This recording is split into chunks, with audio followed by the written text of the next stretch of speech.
guys have to do them manually, so you can do them with 1, 2, or 3.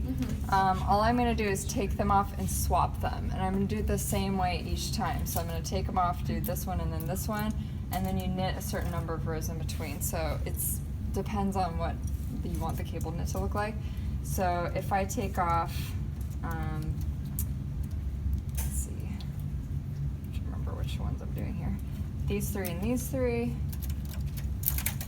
And then I want to make sure I'm going to do 3 over this way first, like right over to left. I want to do it the same way every time, otherwise it'll look like it's crossing over this way and then crossing over that way. And then these on this side.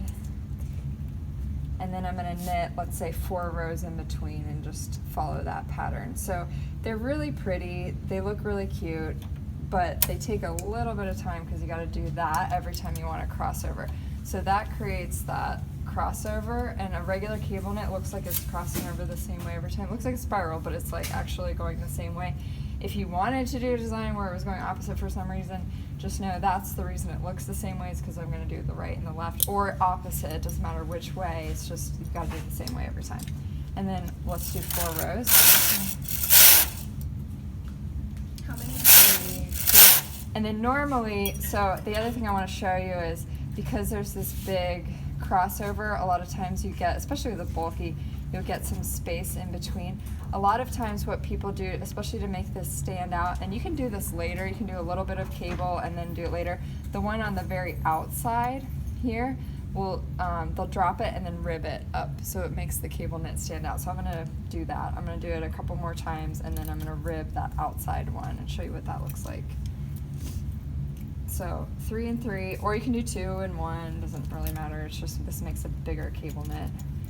And then I'm going to swap it to the right, and you see how it's going to pull over there. So if I do that outside one as a rib, it'll not only make the cable stand out, but it'll kind of help with that space. It doesn't look as extreme on the standard as on the bulky.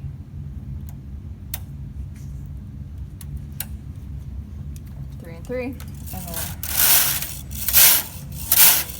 4.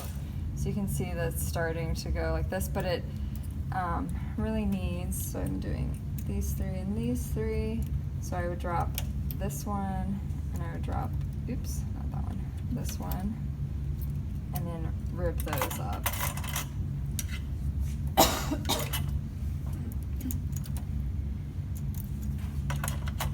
And that'll help make it stand out.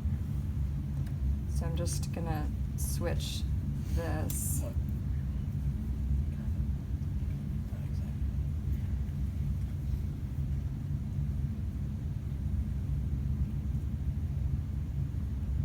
Oops.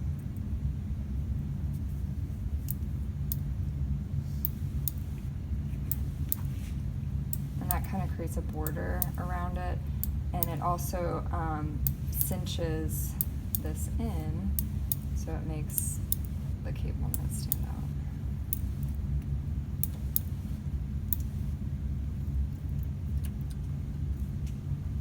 This one and that one.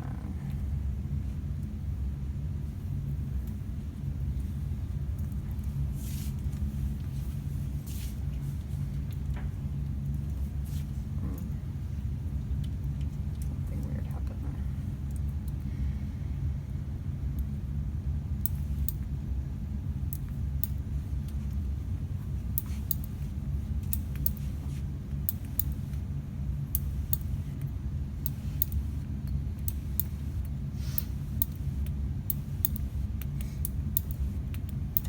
And then you'll see it from the other side, obviously. So I'm going to knit a little, and then I'll show you the other side of it. So that's only 2 crosses. You'll see it from the other side